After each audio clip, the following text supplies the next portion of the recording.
están cumpliendo ya con un proyecto de vida, se están preparando para tener buenas notas en los exámenes de ingreso a la universidad, para tener buenos referentes cuando les toque tocar la puerta de su universidad. Ok, bien, cuando uno sale del colegio acostumbrado a rutinas, a que primer año, segundo año, tercer año, vienen profesores, cuadernos nuevos, los uniformes, vamos, arrancamos, exámenes, evaluaciones, y ahí vamos. Es como que entramos en una pista que está señalada, y nosotros no somos protagonistas de la mayoría de nuestras decisiones.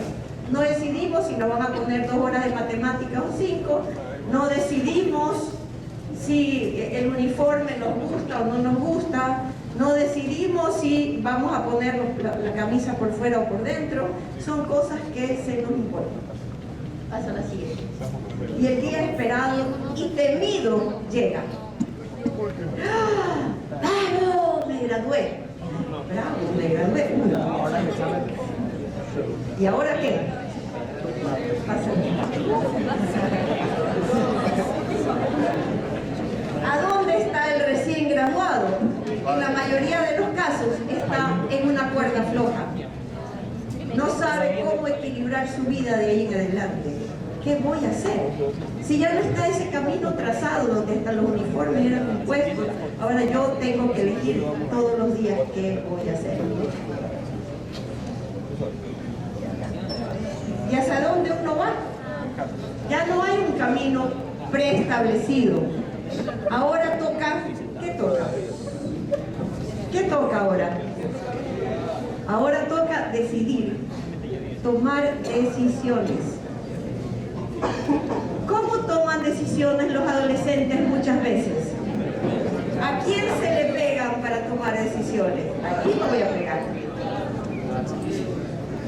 Toman decisiones. A ver, ¿tú qué vas a estudiar, Juanito? Entonces, ¿sí?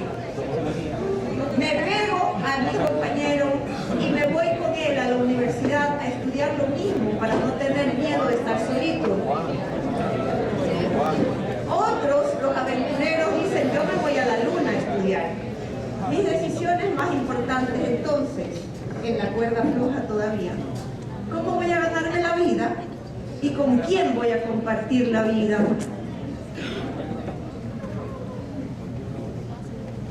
¿Cómo voy a ganarme la vida? ¿Qué implica eso? ¿Qué voy a estudiar? ¿En qué voy a trabajar? ¿Voy a estudiar en el país? ¿Salgo afuera? ¿Me voy a casar y tener hijos? ¿A qué edad quiero casarme?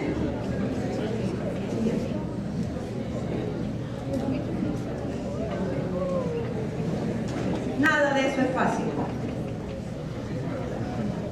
No hay una respuesta. Se va viviendo en el camino. La angustia que se puede llegar a sentir en el momento en que uno está en la cuerda floja, en el que está recién graduado, es muy fuerte, es muy intensa. Hay chicos que tienen mucho miedo y vamos a entender ya mismo por qué los miedos. Siguiente. Algunos terminan dejando sus decisiones en manos de Dios. Dios mío, por favor, ilumíname en dónde estudiar, qué cosas hacer. Dios va a ser nuestro compañero siempre, pero la decisión la tenemos que tomar nosotros. Entonces, mientras más nos preparemos para tomar decisiones maduras, más éxito podemos tener en lo que hacemos. Lo peor que nos puede pasar es la siguiente lámina, en que creamos que la magia, que una bolita de la suerte nos va a decir qué tenemos que hacer. Todos queremos tener éxito en la vida, todos queremos ser admirados, tener algún tipo de cargo o hacer una investigación bestial o hacer algo importante para ser admirados y estar arriba en la que estamos en un pedestal. ¿Sí? Acostumbrados a que otros nos valoricen o desvaloricen. Cuesta ahora valorizarnos y desvalorizarnos nosotros mismos. Y ahí comienza la dificultad, cómo nos valorizamos y cómo podemos ser objetivos en ver las cosas con una mirada diferente. El miedo al fracaso es tal vez el miedo más intenso que un ser humano puede tener, después del miedo al abandono. El miedo al abandono es el más intenso y el que más secuelas deja en la vida. Ustedes pueden verlo cuando rompen una relación afectiva, cuando entran en fases de divorcio y uno de los padres se aleja. Ese es el más intenso de todos. El segundo es el miedo al fracaso y no llenar las expectativas de los padres. Que sus padres no se sientan orgullosos de ustedes. Sí. Pero hay que pensar que el fracaso o la equivocación no es mala. Vamos a fracasar muchas veces. Hay que aprender que es parte de la vida. Del fracaso se aprende. El fracaso nos da pautas. Y lo que no tenemos que hacer es rendirnos.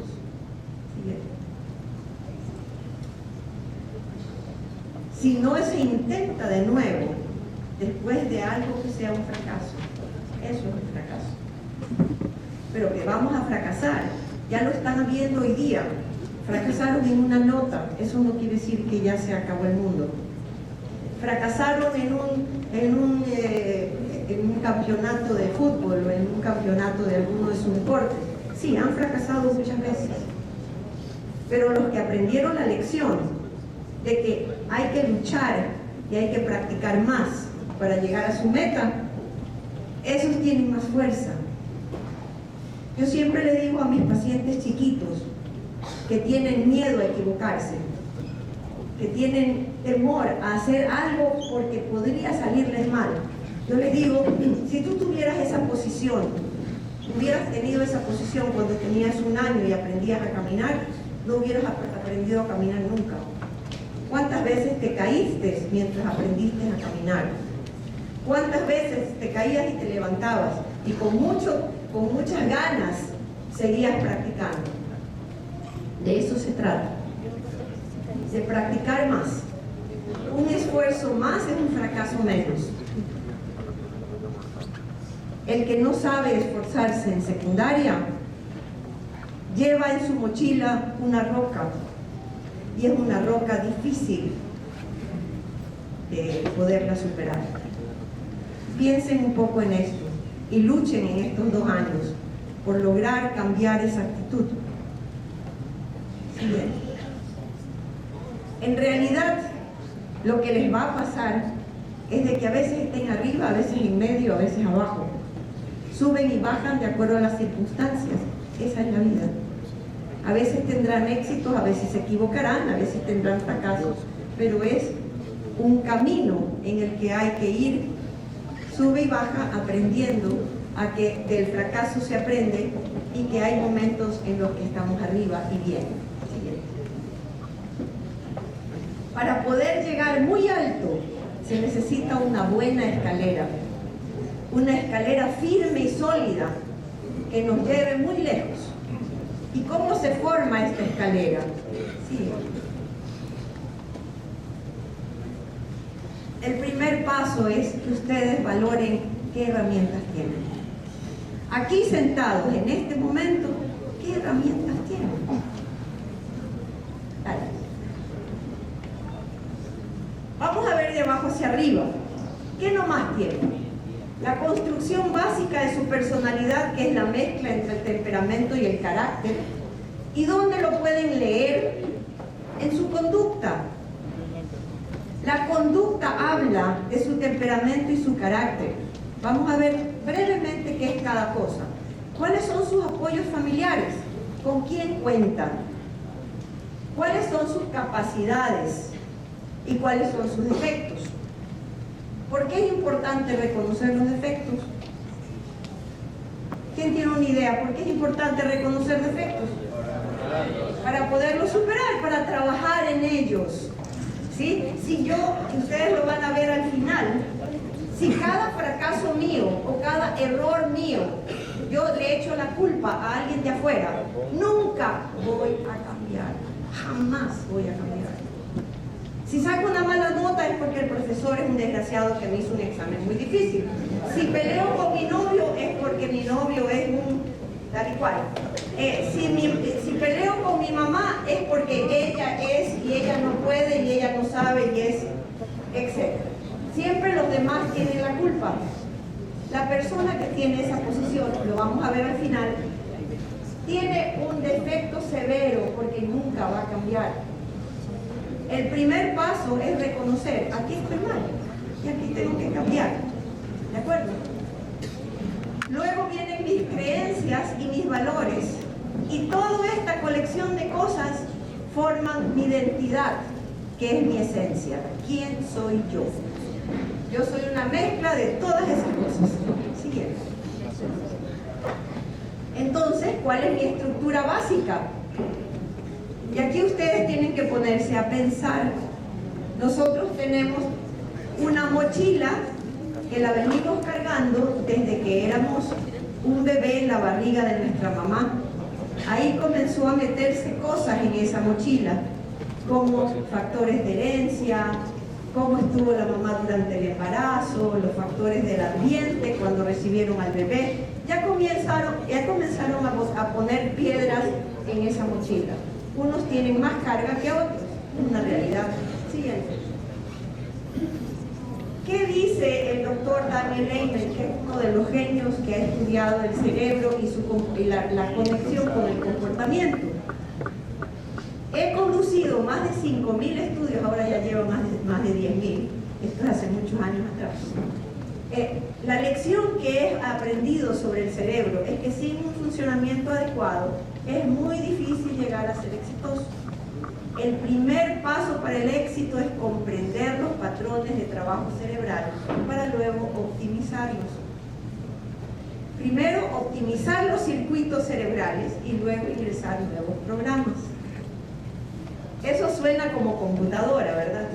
Pero nosotros tenemos aquí una maravillosa computadora. Si yo no sé leer y estoy en 5º curso de secundaria y voy a ir a la universidad a estudiar y no tengo la herramienta de saber leer, voy con una pierna, con una amputación acá abajo, que voy a tener que ir brincando así por toda la universidad, porque la lectura es la principal herramienta para estudiar en la universidad. Si no sé investigar, si no sé hacer una conclusión de una investigación, pues ando con una patada, así. Entonces hay que comenzar a trabajar en mejorar esas herramientas para poder primero optimizar esos circuitos cerebrales para luego ingresar otros programas nuevos, que son los que les va a tocar ingresar en la universidad. Y aquí es donde yo sí quisiera que ustedes entiendan cómo funcionamos como seres humanos. Ustedes conocen su inteligencia su inteligencia cognitiva. La inteligencia cognitiva es la capacidad que tenemos para comprender, resolver problemas, adaptarlos a nuevas situaciones. Esa es nuestra inteligencia cognitiva. Pero nosotros tenemos otras inteligencias, la inteligencia emocional y la inteligencia social. ¿Cuál es la inteligencia emocional? La capacidad de comprender sus propias emociones y poderlos controlar. ¿Cuál es la inteligencia social? La capacidad que uno tiene para establecer vínculos sociales, ser empático con los sentimientos de otra persona y poder aprender a ser solidario con la gente. Eso se llama inteligencia social. Pero todas esas inteligencias están gobernadas por una inteligencia más alta, que es la inteligencia ejecutiva. La inteligencia ejecutiva es esto. Las personas tienen 2 dedos de frente, 1 dedo de frente, 5 dedos de frente. No se mide por los frentes, se mide por cómo funciona por dentro. Eso se llama lóbulo frontal. Nuestro lóbulo frontal es la inteligencia ejecutiva. Siguiente. Entonces, quiero que entiendan esto tanto padres como hijos. Nosotros tenemos dos partes importantes en la estructura de nuestra personalidad: el temperamento y el carácter. Nuestro temperamento es nuestra parte animal. Nosotros, igual que los animales, tenemos una zona que cuida de nuestra supervivencia, que se ocupa del apetito, del sueño, de la libido sexual, de los estados de ánimo, de la memoria, la tolerancia, la detección de riesgos y peligros. Ese es nuestro sistema límbico. Es una estructura interna en el cerebro y que ella gobierna nuestra inteligencia emocional y social. Ahí es donde se origina. Y tenemos nuestra parte diferente de los animales, que se llama carácter, que es la estructura más maravillosa que podemos tener, que los animales no poseen, que permite que tengamos autodominio, autocontrol, control del tiempo, planificación, que podamos frenar a tiempo, que estamos a punto de consumir marihuana o a punto de tener una relación sexual y podemos frenarla a tiempo con voluntad. Y la capacidad para organizarnos. Entonces, tenemos un caballo, que es el temperamento, que tiene una fuerte carga hereditaria, y tenemos un jinete que debe llevar las riendas del caballo. ¿Hasta aquí me siguen? ¿Está claro? ¿Sí? ¿Está claro o no está claro? ¿No? Volvemos a repetir. Nosotros tenemos dos partes importantes en nuestra personalidad: nuestro temperamento y nuestro carácter. El temperamento es nuestra parte arcaica, animal, que se guía por los deseos, no por la lógica racional. Si yo le tengo pavor a una cucaracha, veo una cucaracha y ¡ah! ¿Tiene lógica? La cucaracha tiene 2 centímetros y yo tengo 1,72 de estatura. Mis zapatos son así de grandes. La cucaracha no tiene ningún veneno que me puede hacer daño. Sin embargo, yo podría tenerle miedo a una cucaracha. ¿Entienden? Ese es el temperamento. Tal vez en mi memoria de cuando yo era una bebé se grabó: cucaracha es un depredador, y eso puedo mantenerlo de por vida. Cada vez que veo una cucaracha se activa. No es racional. Si yo tengo una fiesta y tengo un examen al día siguiente, ¿qué piensa el caballo? No escucho. ¿Qué dice el caballo? Fiesta. Así no hablan los caballos. ¿Qué dice el jinete?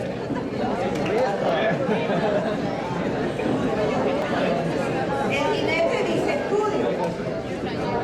¿Y qué podemos hacer racionalmente? Paren un ratito, hay muchas decisiones. También se puede estudiar de antemano, estudiar conscientemente de antemano y poder ir a la fiesta y después hacer bien el examen. Todo es posible. Sigamos. Lo que quiero que sea claro es que todos los seres humanos, así como nuestras caras son diferentes, el funcionamiento de nuestras zonas temperamentales también son diferentes. Ahí las mariposas son todas iguales, pero somos diferentes, y los seres humanos también, pasando al siguiente. La diversidad es la regla. Entonces, no somos iguales a nuestro vecino o a nuestro mejor amigo. Somos diferentes, y el rato de tomar una decisión en la vida no vamos a tener que tomarla por la decisión de mi compañero, sino por mi decisión, porque yo soy diferente a lo que es mi vecino o mi amigo. Siguiente. Aquí tenemos a la zona que guía nuestra vida emocional y social. Es una zona de adentro del cerebro. Pasa al siguiente.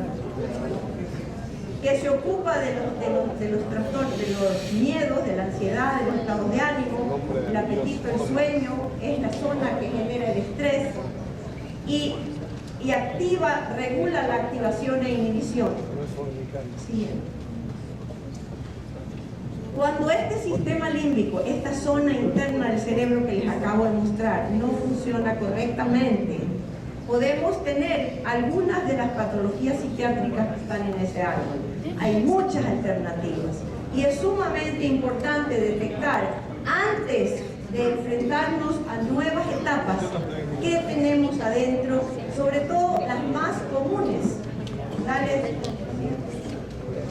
Una de las más comunes condiciones, porque no es una patología psiquiátrica realmente, es el desorden por déficit de atención. Las personas que tienen ADHD tienen una estructura emocional que hace que les cueste mucho controlar la atención, la inquietud física, la impulsividad. Son seres que tienen un corazón de oro, tienen mucha habilidad para creatividad, tienen una capacidad para observar, captar cosas que a otros les pasa desapercibido, pero también tienen alas en los pies y tienen una chispa que se prende muy rápidamente. Las personas con déficit de atención van con un hándicap a la universidad. Si es que no solicitan en la universidad que se entienda cuál es su condición y que en Estados Unidos pueden pedir exámenes diferenciados, igual que en los casos de chicos con dislexia, que pueden pedir en otros países exámenes diferenciados. Todavía no tenemos nosotros acá. Bien. Otra de los grandes problemas que podemos tener como producto de nuestra historia es ser demasiado vigilantes, o sea, personas muy ansiosas, que ven riesgos y peligros donde en realidad no existen, que están en alerta roja todo el tiempo. Son personas muy inseguras en sus vínculos sociales. Siguiente.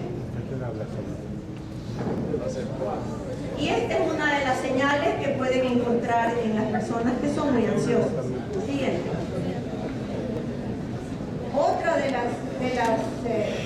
problemas que puede uno cargar hacia la vida es ser muy obsesivo.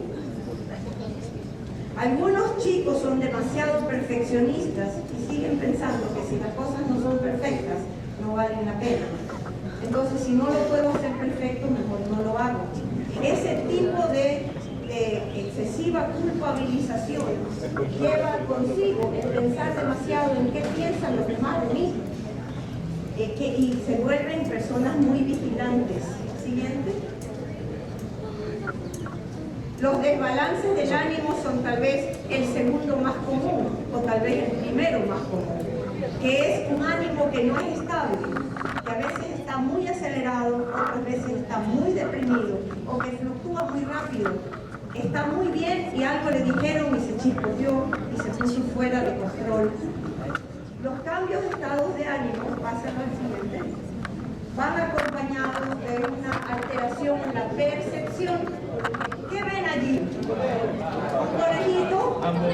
Yo a los dos. ¿Uno ven pato? Yo a los dos. Yo a los dos. ¿Y otro ven los dos? Ya vamos. Alcen la mano los que ven conejo. Ya vamos. Alcen la mano los que ven patos. Y alcen la mano los que lograron ver las dos cosas. No se vale, se puede perder. La El grave problema del desbalance del ánimo es que altera la percepción. Las personas no perciben las cosas como son, sino alteradas. Uno puede ser un gatito y lo que ve en el espejo, en el reflejo, en la imagen mental me refiero, es un león. Son las personas que se sienten excesivamente capaces de hacer cualquier cosa. La contraria es la de la depresión, que yo puedo ser un gatito y veo en el espejo, perdón, puedo ser un león y veo en el espejo un gatito.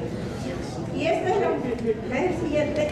la muestra del trastorno obsesivo que se llama anorexia, en el que una persona, a pesar de estar con un bajo peso, se ve en el espejo y sigue percibiendo que está con sobrepeso. Pasa la siguiente. Entonces, ¿qué debe de preocuparles a ustedes? Si alguno de ustedes tiene algunos de estos signos, que son los que están deprimidos generalmente buscan ayuda, pero los que están acelerados no buscan ayuda. ¿Cuáles son los signos que nos pueden llamar la atención? Cambios drásticos de ánimo, sobrereacción ante cuesta de límites, insultando, gritando, tirando puertas cuando le dicen un no, pataletas severas y prolongadas con mucha energía, pueden llegar a golpear las paredes con los puños o darse con la cabeza, destructividad con furia y premeditación, cogen el celular y ¡pah! Lo tiran. Trastornos de la alimentación o el sueño, eso quiere decir comer demasiado, picar todo el día o no tener apetito. Problemas con el sueño, quedarme despierto hasta la 1 de la mañana sabiendo que tengo clase al día siguiente. Hay muchos que han pasado ya por etapas en las que han buscado adrenalina. Siguiente. Entonces, en silencio, les pido que evalúen dónde están sentados hoy, en este momento, aparte de la silla donde están sentados. ¿Así está su cuarto? Un cuarto que parece que ha pasado un tsunami. Así está su cabeza. La cabeza refleja cómo se siente uno por dentro. Se producen cambios semejantes a los hallados en alcohólicos y adictos a drogas. ¿Qué puede decir una persona? No puedo leer más de 2 páginas seguidas sin sentir la abrumadora necesidad de revisar mi correo. No solo hemos desarrollado hábitos que nos quitan efectividad, sino que el volumen de los mensajes no deja suficiente tiempo para pensar en sus significados. O sea, ni siquiera entendemos bien lo que nuestros amigos nos quieren decir, porque son tantos los mensajes que no podemos realmente escudriñar su significado. La abundancia de información crea escasez de atención y nunca antes hemos tenido tantos chicos con problemas para concentrarse dentro de las aulas de clase. Siguiente.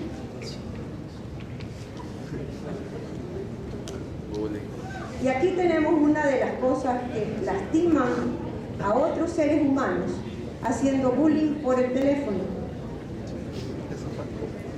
Más que nunca, teniendo tanta comunicación entre comillas, tenemos tal frialdad con lo que otros sienten y piensan como ahora. Podemos hacer cosas muy duras para lastimar a otras personas a través del cyberbullying. Siguiente. Y el sexting, que está bastante de moda y difundido, que es exhibir su cuerpo para generar interés por algún chico o alguna chica. Ustedes dirán, a mí nunca me ha pasado. Sí, puede ser que no, pero puede ser que sí. A una paciente mía de 12 años, escuchen la historia, una chica de 12 años, su papá entra a su cuarto mientras ella está allí, acaba de llegar del trabajo, a visitar a su hija y darle un beso, y se encuentra con que la chica tiene la foto de su enamorado con su pene erecto en su teléfono. Ya, nosotros podemos reírnos, pero eso no es un chiste. Eso no es un chiste, no es un chiste para el que lo envía, ni es un chiste para la chica que permite que el chico le mande algo así. Más aún teniendo 12 años. Si tiene 30, bueno, puede elegir hacer ese tipo de cosas, pero no es esa edad. Sigamos a la siguiente, que es aún más severa. Siguiente. Entonces, el mayor gobierno que podemos tener de nuestra vida es el gobierno de nuestra voluntad. Y nuestra voluntad es guiada por la parte racional del cerebro, no por la irracional. Por lo tanto, si ustedes están en ese tipo de juegos, Si han estado en bullying o en sexting o alguna de esas cosas, por favor revisen cuerdamente qué es lo que están haciendo y revisen qué está pasando con su fuerza de voluntad, porque con esas herramientas tan pobres, cuando ustedes salgan del colegio, van a cometer muchísimos errores en las decisiones que tomen en su vida, porque ya ahorita están tomando decisiones erradamente. Son decisiones en las que ¡ay, qué divertido! ¿Qué es esto? Hagamos esto, qué bonito, ¿qué es esto? Pesa más que la reflexión consciente de que eso no es una buena acción ni una buena decisión. Bien, entonces, ¿quién hace que nosotros tengamos autocontrol de la voluntad? No es sorprendente que un estudiante distraído con todas esas cosas que venimos poniendo allí no tenga control sobre su atención y sobre sus estudios. Es algo lógico. Si siempre pesa más lo que me divierte que lo que tengo que hacer, es casi imposible que pueda tener una buena capacidad para aprender. Sigamos. Y en eso, una de las distracciones más fuertes es el que se produce por cambios hormonales de la adolescencia. Los cambios hormonales de la adolescencia pueden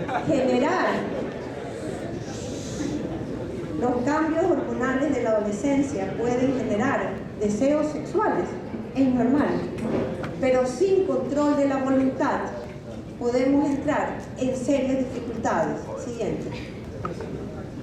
A diferencia de los animales, sabemos lo que es para expresar amor por otro ser humano a través del sexo, pero expresar amor, no satisfacernos físicamente como ir al baño.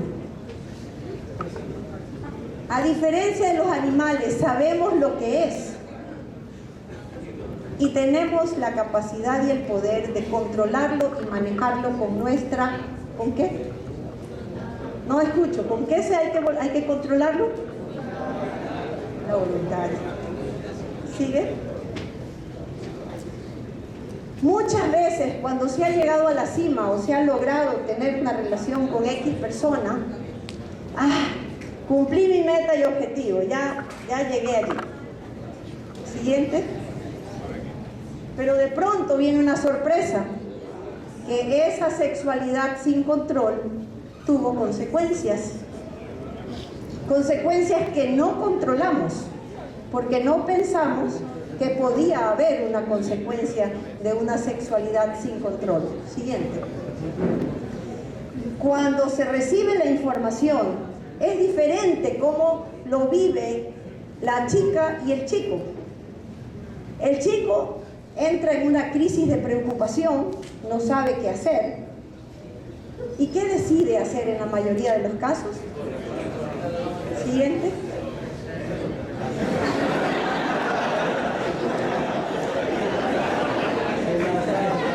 ¿Y qué le pasa a la chica a partir de ese momento? Entra en una crisis depresiva terrible que en muchos casos va a afectar al bebé que tiene en su vientre por el estado de estrés y los niveles altos de hormonas de estrés que tiene durante esta etapa. Siguiente. Y hay un cambio radical en su vida. Todos sus planes, sus metas, sus objetivos van a cambiar. ¿Quién se queda con el bebé? ¿El padre o la madre? Ok, sigamos. Los abuelos generalmente.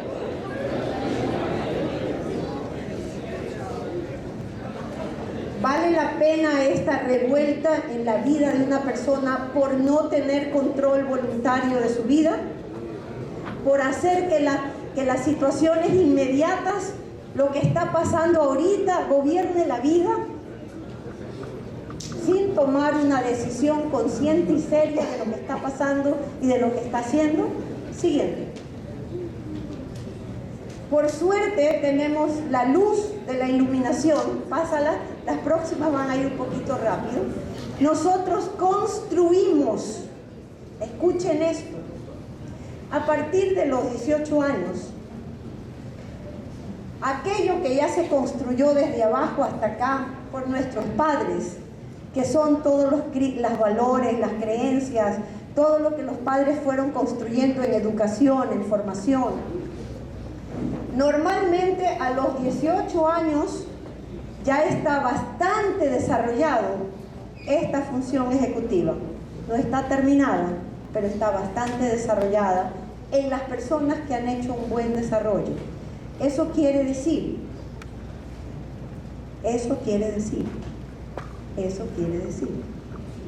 que en algunos casos los chicos a los 18 años están listos para saber qué quieren estudiar, a dónde quieren estudiar, cómo van a manejar su vida, pero la mayoría no está listo todavía, porque ha pasado una adolescencia de joda, ha pasado solamente jodiendo, divirtiéndose, pasándola chévere, y de pronto tengo que tomar una decisión. ¿Qué voy a estudiar? No saben ni para dónde vienen ni para dónde van. ¿Sí? Entonces, ¿qué es lo que hace la diferencia? Las personas inmaduras son reactivas. O sea, yo reacciono a lo que venga. Me tocan así y le doy un puñete. ¿Por qué? Porque me pegó, pues. No pensé si fue de casualidad que pasó por allí. Son predominantemente reactivos, o sea, gobernados por el caballo, por el piso de abajo. Y van desarrollando poco a poco a ser proactivos, a pensar antes de actuar. Primero pienso, después decido y hago. Entonces ya somos capaces de formar metas, de tener una visión del futuro. Esto, escuchen bien, no pueden hacerlo los animales ni los bebés, ni las personas inmaduras. Hay personas que tienen 50 años y que aún no son proactivos, sino reactivos. Son personas que quedaron con una inmadurez, que quedaron con el predominio del caballo sobre el jinete. Siguiente. Entonces, pasa a la siguiente, lo vamos a dejar. ¿Qué es lo que hace? ¿Qué es lo que ustedes tienen que luchar? Vamos a ver una por una para que ustedes se den cuenta a dónde tienen que trabajar. Los que están en sexto, en este año, y los que están en quinto, tienen 2 años para trabajar en esa dirección. ¿Qué cosa? Poner al lado lo que nos divierte y tratar de ver qué es lo prioritario. Controlar las emociones y poner sentimientos en espera. Tener un dominio ante lo tedioso y repetitivo, como son las clases. ¿Sí? Tener dominio sobre su sueño. No venir a dormir al colegio. ¿Cuántos profesores me cuentan a mí? Es que fulanito viene a dormir al colegio. ¿Por qué viene a dormir al colegio? Porque no puede apagar su celular, no puede apagar su tablet, no puede apagar la computadora a una hora decente para tener buen control de su sueño. El que no tiene buen control del sueño tiene algo que se llama estrés.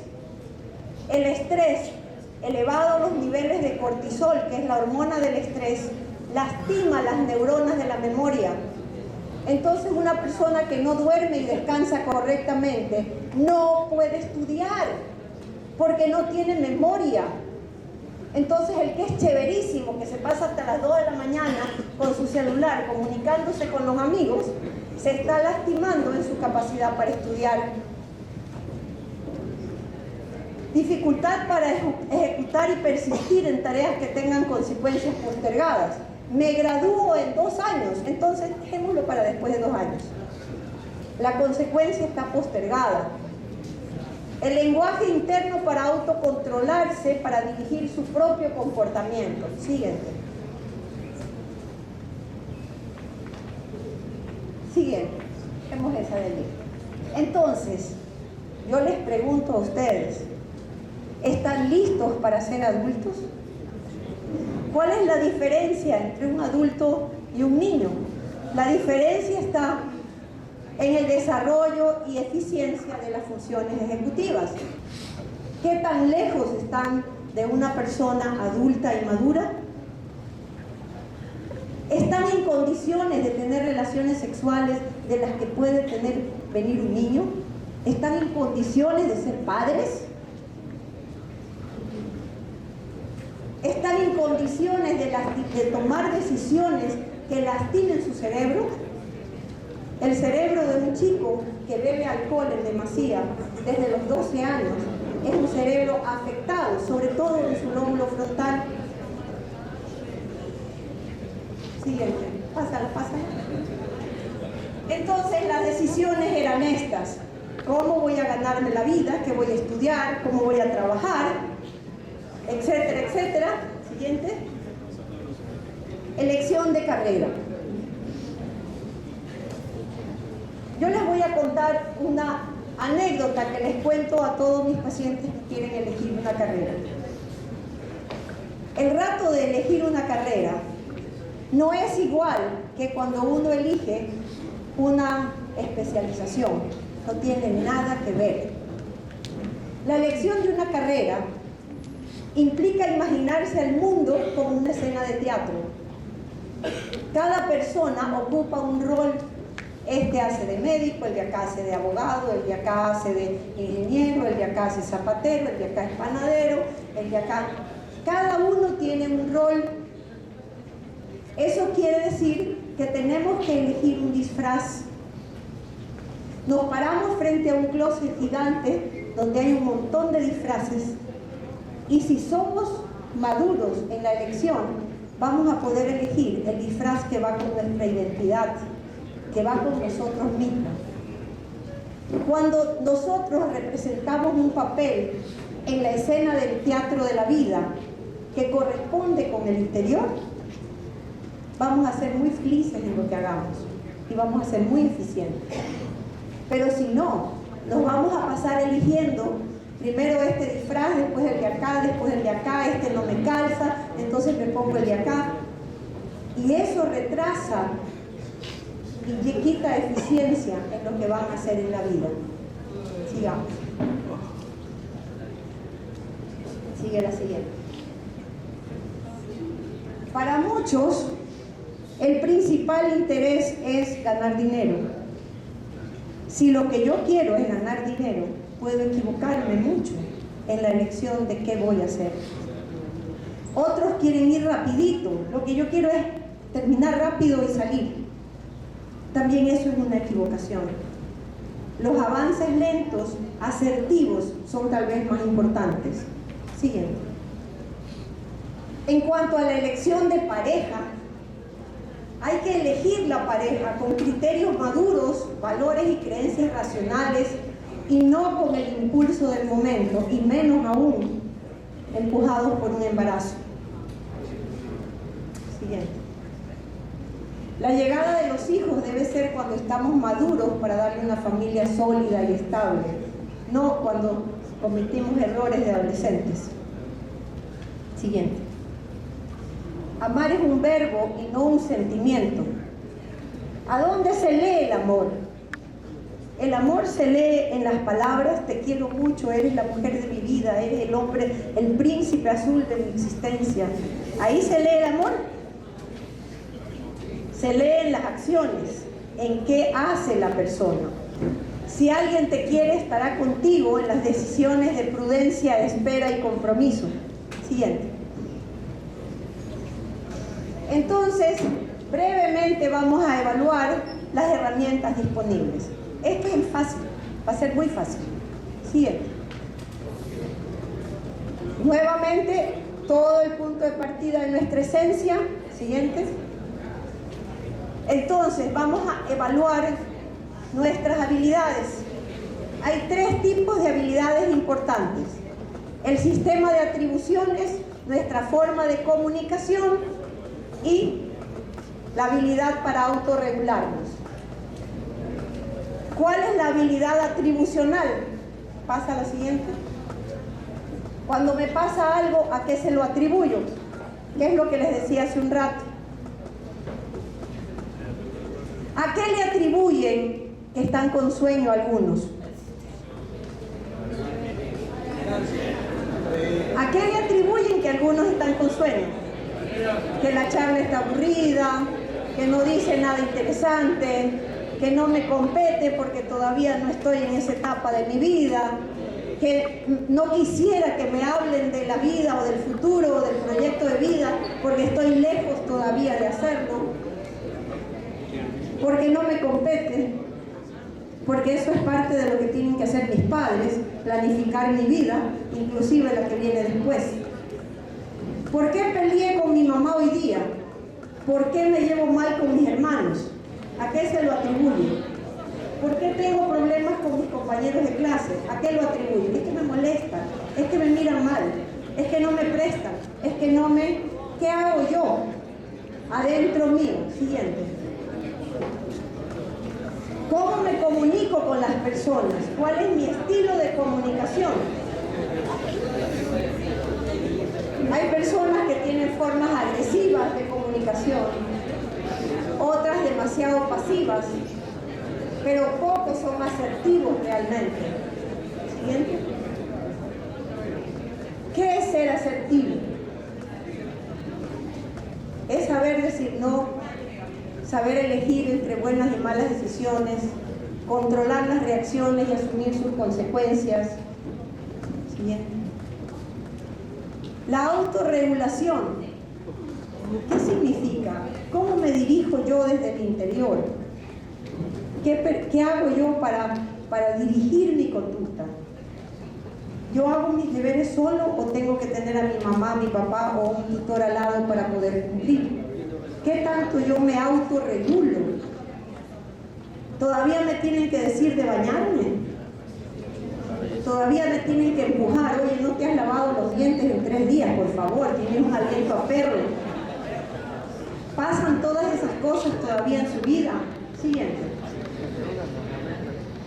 Entonces, para poder vivir como otro ser, ¿cómo controlo mis emociones? ¿Puedo tomar buenas decisiones?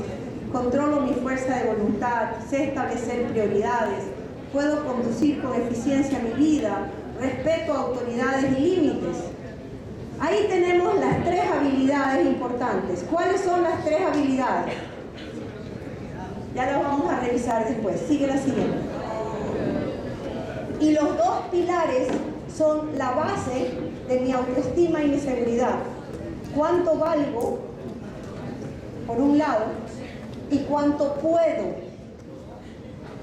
Siguiente. La percepción de las competencias personales, o sea, ¿qué tan bueno soy para hacer cosas?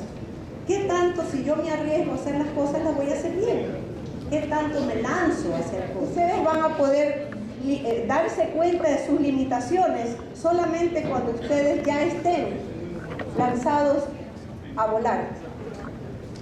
Uno no sabe qué tan lejos puede llegar hasta no comenzar la caminata. ¿Sí? El cuánto valgo aparece mucho en el lenguaje de los otros. Cómo me hablaron mis padres, mis tíos, mis compañeros, qué dijeron de mí, cómo leí yo cosas desde afuera. ¿Siguiente? Entonces, nuestra autoestima se forma con esos 5 conceptos. ¿A qué le atribuyo los problemas? ¿Cómo me comunico con la gente? ¿Qué tanto autorregulo mi conducta? ¿Cómo percibo mi autovalía? ¿Y cómo percibo mi competencia? ¿Siguiente? Ahí se va formando todo lo que es mi identidad. Bien. Nosotros no somos masa, no somos todos iguales. Aunque queremos en la adolescencia ser todos iguales. Entonces, si me pongo la mecha así, soy perteneciente a tal grupo, y si me pongo la pulsera tal, entonces soy perteneciente a tal grupo, pero somos individuos, cada uno es diferente. ¿Siguen? Bien, estamos cerca de terminar. El mensaje es este: el mundo es de ustedes. La calidad de tu vida va a depender de las buenas decisiones que se tomen en el camino. Apresurarse solamente entorpece la llegada a metas. Aprende a esperar que sea tu momento. Lo contrario te pasará la factura. Busquen una aventura de vida con rutas claras y destinos alcanzables, siempre que tengan un proyecto de vida en su mente. Muchas gracias. Vamos a comenzar con preguntas de ustedes. Mi pregunta es si le van a dar esta charla primero de bachillerato, porque creo que también les sería útil. Primero de bachillerato tuvo una charla diferente. Ellos ya tuvieron una charla hace 2 semanas atrás en el que se tocó los puntos pertinentes para ellos. Ellos están en otro capítulo, ustedes están más cerca de tener que estar en un proyecto de vida, ¿sí? Otra pregunta. ¿Qué aconsejaría usted a los padres que tienen hijos adolescentes y se pasan mucho tiempo en la computadora chateando y pierden el tiempo así de esa forma? Yo no creo que tengamos una respuesta clara. ¿Por qué no hay una respuesta clara? Hace algún tiempo estamos en un grupo con el que trabajo, que es en la Sociedad Latinoamericana de Neuropsicología, tratando de descubrir cuál es el efecto que tiene esta etapa en la que los chicos pasan en los aparatos más que en la vida de comunicación de personas. ¿Cuál va a tener el efecto sobre su futuro? No podemos saberlo con certeza, pero lo que sí les puedo decir es que esta generación, la generación de ustedes, es una generación muchísimo más inmadura en funciones ejecutivas que lo que ha sido las generaciones anteriores. Eso se ve en la universidad. Son estudiantes que no saben estudiar como estudiantes universitarios. Aquí en Ecuador se da con más fuerza todavía que en otros países.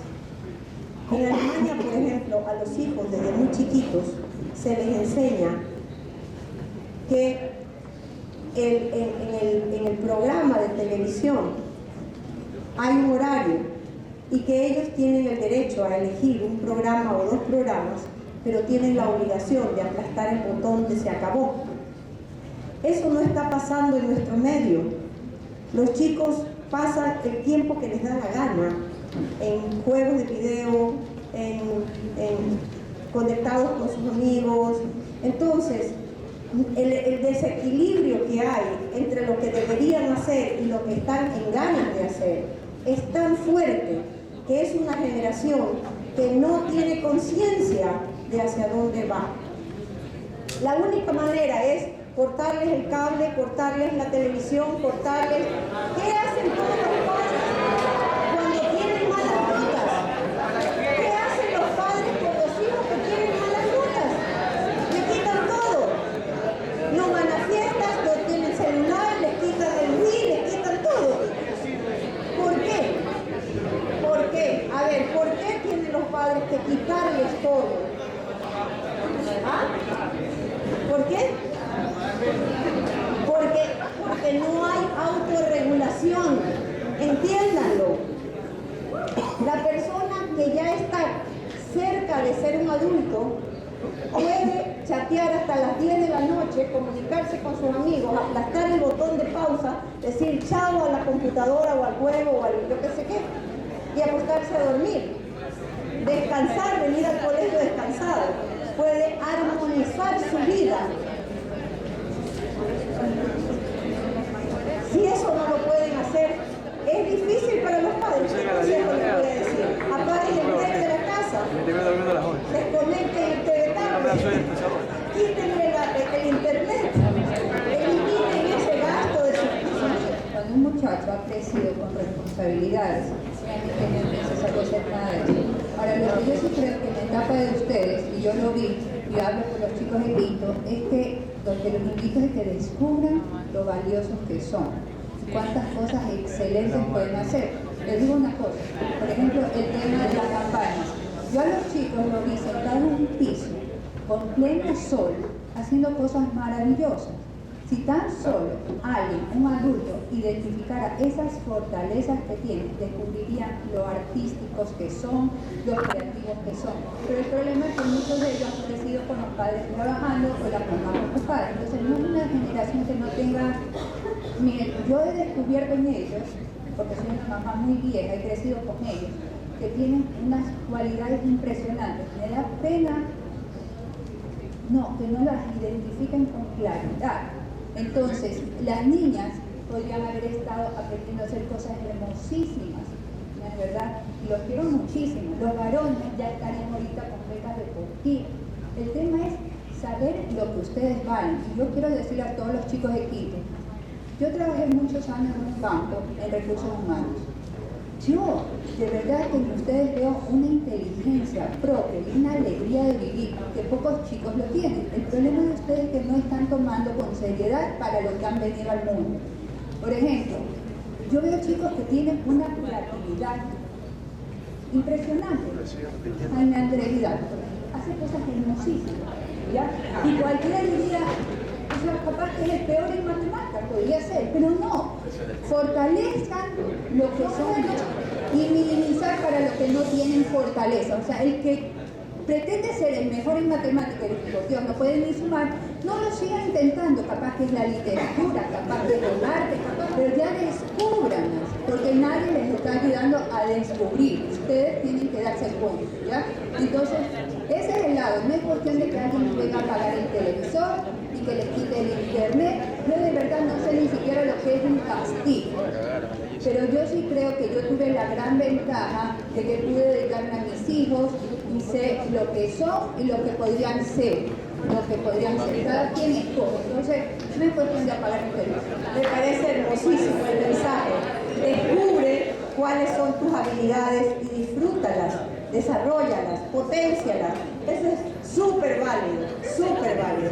Y ojalá ustedes no necesiten que alguien de afuera les apague, les corte, les quite, les limite, porque eso es un signo de inmadurez. Si mi padre tiene que apagarme el televisor para que yo pueda dormir de noche, es porque yo soy inepto para apagar ese botón. Y eso tengo que desarrollar. El yo poder controlarme a mí mismo, no necesitar que nadie me controle, sino yo controlarme a mí mismo. Ese es el punto.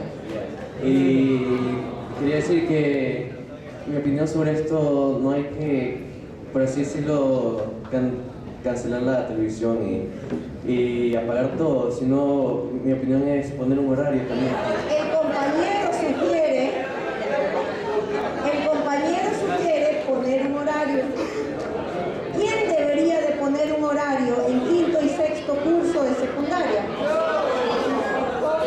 Uno mismo. ¿Con qué criterio? ¿Responsable o irresponsable? Ahí vamos al punto. El horario para hacer deberes de 10 en adelante. Eso no es responsable. O sea, a nosotros en esta charla nos han dicho varias cosas de lo importante que es la importancia de dormir a tiempo, no venir al colegio a dormir, lo importante que es cumplir nuestras responsabilidades. Pero aquí mismo en el propio colegio nos mandan demasiadas responsabilidades. O sea, no es que realmente uno las evite, sino que, por ejemplo, yo sí he intentado hacerlas a tiempo, organizarme bien, y realmente no me da el tiempo. Entonces, ¿qué es lo que uno puede hacer realmente para evitar eso? Porque si no vamos a tener problemas después. Vamos a reflexionar un poco. ¿A dónde van a ir ustedes de aquí? Cuando terminaron el colegio, ¿a dónde van? A la universidad, ¿verdad? Si a ustedes no los preparan para ir a la universidad, que es aumentando gradualmente las exigencias, ustedes van a tener un abismo entre una escolaridad mediocre que nunca les hizo trabajar con fuerza y una universidad súper exigente. Un alumno de medicina tiene que estudiar a veces un capítulo entero de un libro de un día para otro. Si no estuvo preparado para eso, ¿cómo puede hacerlo? Entonces la mente hay que prepararla gradualmente para ir subiendo de peldaño, ¿sí? Yo no puedo juzgar si el colegio está poniendo demasiado, pero yo sé que el colegio está teniendo bachillerato internacional. Cuando mi hija, la menor de todas, en el colegio alemán hizo bachillerato internacional, yo puedo decir que quinto y sexto año fueron los únicos años del colegio en el que de verdad la vi trabajar, estudiar y aprender. El resto de años era una vagancia absoluta. O sea, lo que hacían era poco. Y eso que el alemán es un colegio exigente. Pero cuando se impuso el bachillerato internacional, se la veía trabajar de verdad. Aprendió a hacer papers, a hacer redacciones importantes, trabajos de proyectos, de investigación, cosas que antes nunca se pudieron hacer. Eso sí prepara para la universidad, eso te da herramientas para la vida. Tal vez hoy es difícil y es molestoso, pero a veces es preferible pasar por eso y no pasar en un nido de algodón y de pronto te tiran al abismo y no sabes ni siquiera cómo levantarte. ¿Me explico lo que te quiero decir? ¿Sí?